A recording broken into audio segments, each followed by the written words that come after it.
علی جناب غلام مصطفیٰ صاحب بھاگلپور بہار سے عرض کرتے ہیں، السلام علیکم ورحمۃ اللہ تعالی وبرکاتہ۔ حضرت کی بارگاہ میں سوال عرض یہ ہے کہ اگر کسی شخص سے غلطی سے داڑھی کٹ جائے یا نائی غلطی سے اس کی داڑھی کاٹ دے تو اس کی نماز ہوگی یا نہیں، یا اس کے پیچھے نماز پڑھنے کا کیا حکم ہے؟ جناب غلام مصطفیٰ صاحب، وعلیکم السلام ورحمۃ اللہ وبرکاتہ۔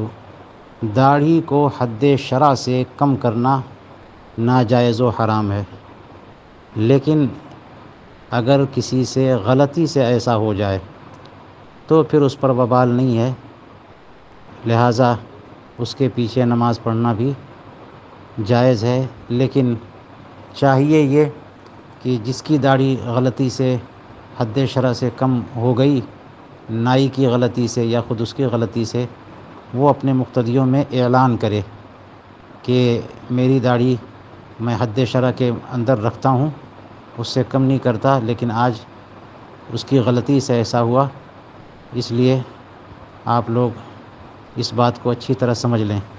وہ اعلان کر دے تاکہ بندہ موضع تہمت میں نہ ہو اور کسی کو بلا وجہ بدگمانی نہ ہو، یوں اس کے پیچھے نماز پڑھنے میں کوئی حرج نہیں۔ واللہ تعالی اعلم بالصواب۔